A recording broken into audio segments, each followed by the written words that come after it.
You know what I'm afraid of most? Tessa said, raising her glass, her eyes locked on mine, ending up like her, a single mom with nothing but stories and excuses. The room didn't pause. It exploded. Laughter crashed like thunder. Reuben slapped the table so hard the silverware jumped. Aunt Valerie wiped tears from her eyes, gasping between chuckles. Even my mother let out that strained, embarrassed laugh, the kind that says, "Please don't make a scene."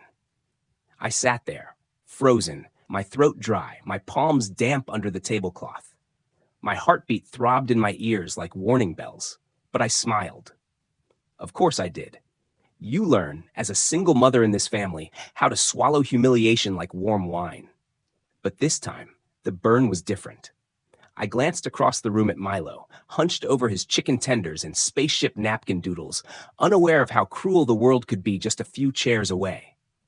I wanted to run to him, shield him, not just from their words, but from the way those words were true in their eyes. That's what stung the most. Not the jokes, not the punchlines, but the belief. They believed I was lesser. They had always believed it. Tessa took another sip of champagne, glowing like she was on stage. "Men don't want used goods," she purred. Reuben nodded, adding, "You can't sell a dented car at full price." My mother didn't defend me. She looked at her wine like it might rescue her. No one said a word in my favor. I was the story they whispered about.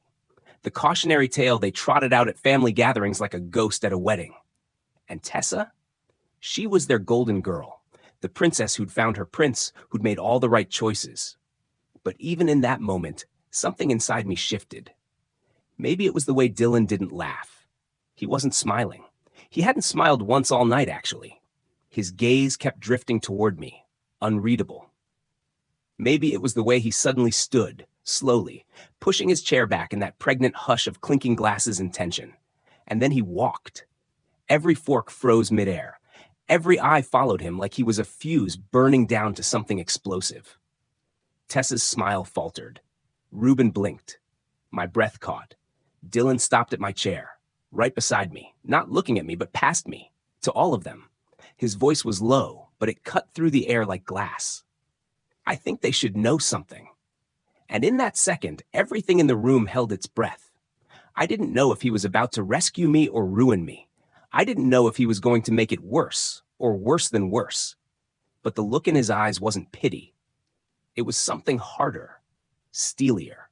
Then he turned to them all and said, "You laugh at her like she's a mistake. But the truth is," he stopped. Tessa's hand tightened around her glass. The silence was a cliff, and we were all waiting to fall. "You want to know what broken really looks like?" Dylan asked, eyes locked on Reuben, his voice calm, almost too calm. "It looks like the person you all ignored, the person you laughed at, the one you just dismissed as a mistake." The words barely left his mouth before a sharp silence swallowed the room again. Tessa blinked like she'd been slapped. I could feel the air shift, like something sacred had just been cracked open, and none of them knew what to do with the sound. But for me, it wasn't shock. It was déjà vu. This wasn't the first time I'd been used as a punchline. 2 years earlier at my own sister's baby shower, Tessa had raised her glass and joked, "Sariah collects diapers and bad decisions." The laughter that followed wasn't new either. I'd smiled then too, forced thin like a layer of paint over crumbling drywall. Because in this family, if you don't laugh with them, you become the target. And I was tired of bullseyes. Back then, I just started my second job, graveyard shift at a print shop after my day job at the clinic. Milo was barely in kindergarten. I was living off caffeine, calendar reminders, and hope. But even at my lowest, I knew how they saw me, like I had dirt on me that wouldn't wash off. I used to wonder if my mother ever saw it too. She never said much. Her disappointment was the kind that seeped out in small sighs and sideways glances. She never told me I ruined her dreams. She just told me to wear something decent and not cause a scene. Like my biggest crime wasn't the man who left or the life I chose, but the way I made them uncomfortable. And yet, somehow Tessa was always worse. She didn't need to whisper. She performed. Every gathering, every dinner, every family moment turned into a stage where I was the punchline and she was the queen. And I let her. Again and again. because fighting back felt like shouting into a storm. Pointless, exhausting.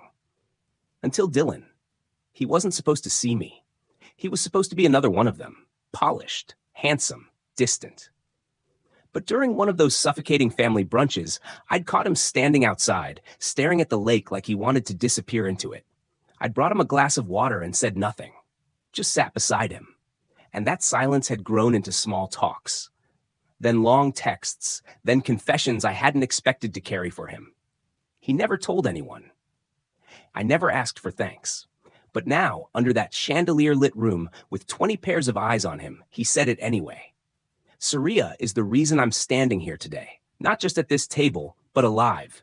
You could hear it land, like a piano dropped on polished tile. I was unemployed, depressed. I drank too much. I didn't return calls. And no one, not a single person in this family, noticed, except her. Reuben shifted. My mother looked at her napkin like it might save her. Tessa. She just stared at Dylan like she couldn't understand the words coming out of his mouth. She called me every week, Dylan continued, voice thickening. She helped me rewrite my resume. She gave me a list of jobs. She watched my niece so I could go to interviews. She listened. She showed up. My breath caught in my chest. I never expected him to say any of this. Not in front of them. Not like this. And then Dylan turned to Tessa. You humiliated her again. Tonight. For attention. For laughs. But you have no idea what she's worth. What she does. Tessa's jaw clenched. Why are you doing this? She snapped. But Dylan didn't flinch. I'm doing what no one else here had the guts to do, he said. I'm telling the truth. And just like that, I felt the ground shift. But it wasn't over, because when I looked at my mother, her lips parted like she was about to speak, and what she said next would change everything. She saved my life. Dylan said it so quietly, it took a second for the room to absorb the weight of it. The silence didn't just return, it solidified, like walls around every breath, like everyone knew instinctively that this moment wasn't one you interrupted. My hands, still resting in my lap, went cold. My heart thudded, not from fear now, but from something more dangerous, hope. She saved my life, Dylan repeated, this time louder, steadier.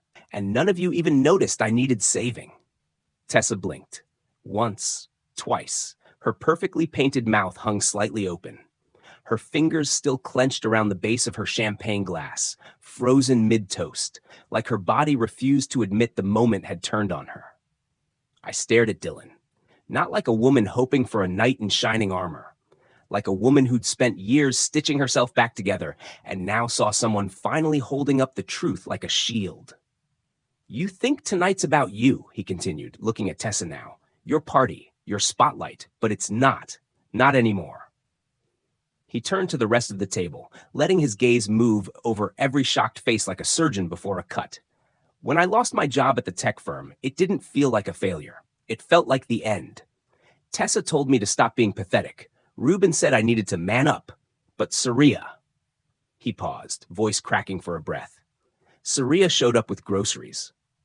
That landed hard. She didn't ask questions, didn't expect a thank you. She helped me rework my resume, sent me job leads, checked in every single week, even babysat my niece when my sister had surgery, just so I could make it to interviews. No one dared move. She didn't laugh. She didn't shame me. She didn't turn me into some warning label or punchline. He glanced over his shoulder at me, eyes softer now. She just helped. My throat closed. It wasn't the kind of recognition you expect in a room like this. It was the kind you dream of and learn to live without. Dylan faced the table again. So when you laugh at her, when you reduce her to some stereotype of a broken woman, you're not just showing who she is, you're showing who you are. Reuben shifted in his chair, huffing like he wanted to say something, but even his bravado knew better. Tessa finally found her voice. You're humiliating me, she hissed. Dylan didn't blink. No, you did that. I'm just making sure the truth is louder than your ego. And that was when I saw it. The tremble in my mother's hand, barely perceptible, but there. She'd spent years telling me to stay quiet, to blend in, to never ever make a scene. But now her eyes met mine. And for the first time, I saw something that looked like guilt, maybe even regret. And just as Dylan stepped back toward his chair, just as the air started to move again, Tessa slammed her glass down so hard the stem snapped. Champagne spilled across the tablecloth like it was blood. "You think she's perfect?" she snapped, voice sharp and rising. "You think you know everything?" Dylan turned slowly. "I never said she was perfect. I said she was real." Tessa's face twisted. She looked around the room, desperate now, like a drowning woman searching for a rope. "She didn't tell you everything," she said, her voice shaking. "There's something you don't know about Sariah." And the way she said it, like venom curling behind her teeth, made my blood run cold. "She didn't tell you everything." Tessa spat, eyes gleaming like she was about to detonate the room. "Ask her where Milo's dad really is. Ask her what she did to him." The sentence felt like a slap I never saw coming. For a moment, my chest stopped rising, like even my lungs were too stunned to do their job. The entire table turned to me like I had been summoned to confess something shameful. But I didn't flinch. I didn't rush to defend myself. I didn't explain. I didn't even look at her, because I'd already survived worse than her words. Instead, I reached for my water, took a sip, and set it down with the kind of calm that felt louder than any scream. Tessa waited. She wanted the chaos, the meltdown. She wanted me to break, to cry, to storm out and confirm that I was exactly what they thought, a fragile, wounded, broken woman who couldn't take the heat. But I didn't move. And that silence, it belonged to me. "She's not answering because it's true," Tessa pressed on, her voice tightening into something uglier. "She ran him off, just like she ruins everything she touches." Dylan stepped forward again, his voice sharper now. "You're done, Tessa?" "Oh, now you're protecting her?" She laughed bitterly. "You don't even know who she really is." "I know exactly who she is," he replied. "She's the only one in this room who showed me what real strength looks like." Reuben groaned. "Oh, for God's sake, let's not turn this into a therapy session." Dylan looked directly at him. "No. Let's, because all of you are really good at pretending things are fine while you rip each other apart with a smile." My mother shifted in her seat, the weight of it all finally folding onto her like a winter coat too heavy to carry. She reached for her wine, but this time, her hand trembled so visibly the glass clinked against the bottle.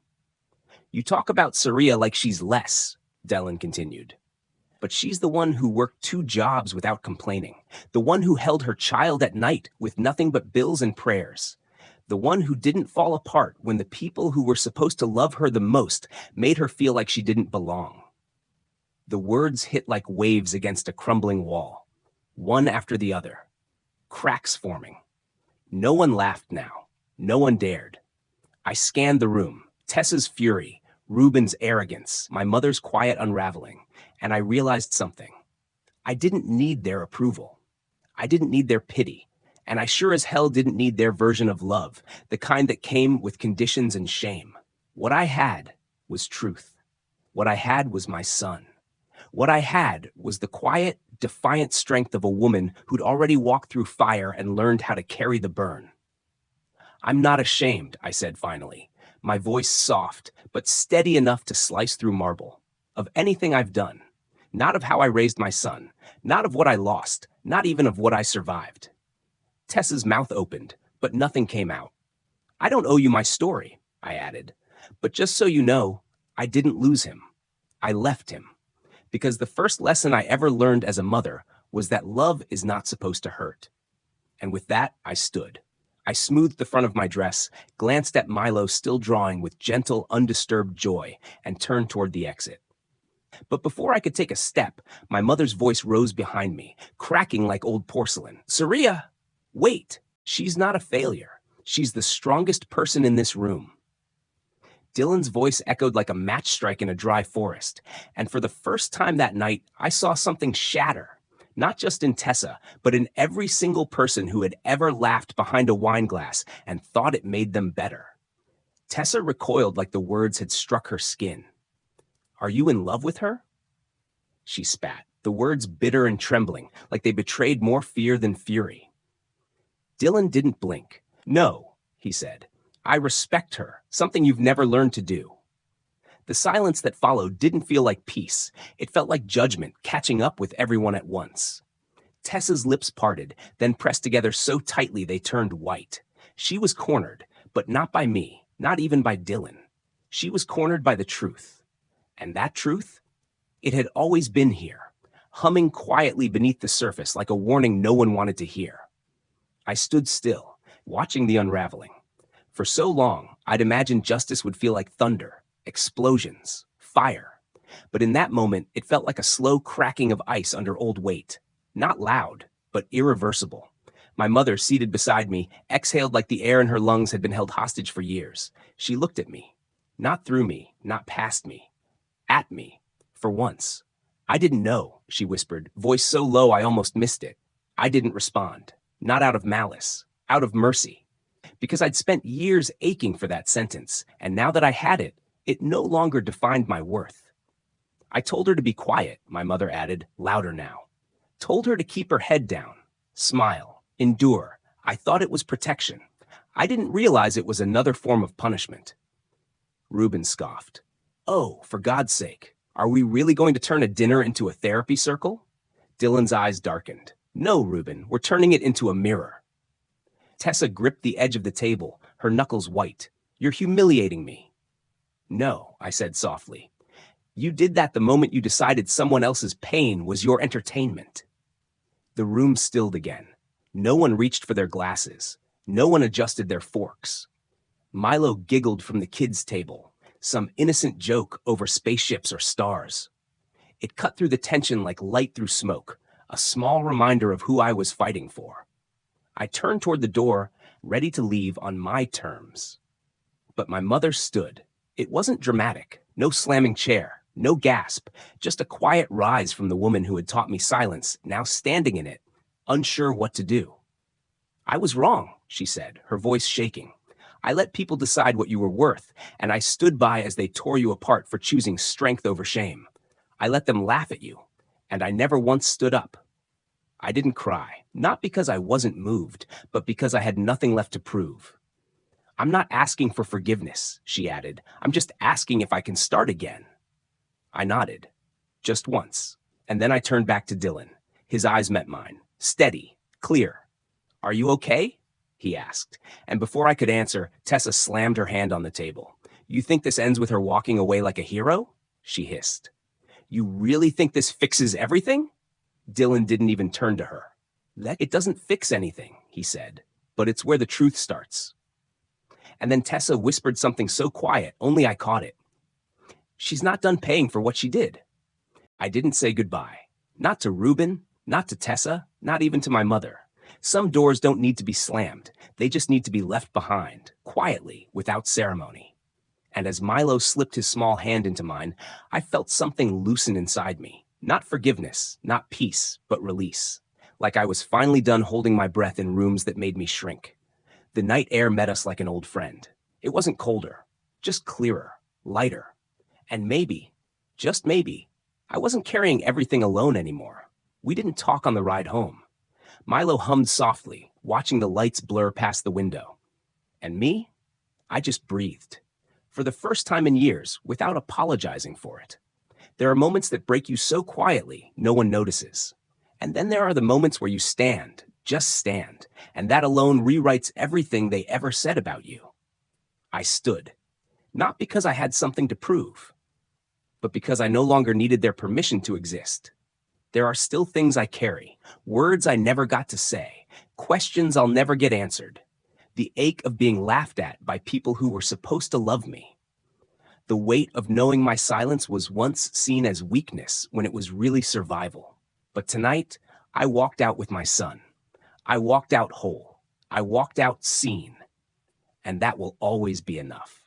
To anyone who's ever sat at a table where they were only invited to be the joke, to anyone who was ever measured by one mistake, one title, one chapter, you are not broken. You are not too late. And you are not alone.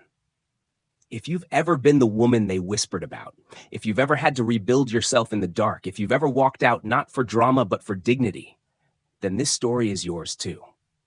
You don't owe them an explanation. You don't need their applause. You just need your own quiet, steady step toward the life you deserve. And if this felt like something you've lived, Some version, some echo? Leave a comment below. I read every single one. If it felt like someone finally said the thing you've been carrying, tap the like. And if you want to hear more stories like this, stories that speak not to the perfect ending, but the honest beginning, you're always welcome here. This is Revenge Her Way, and we see you.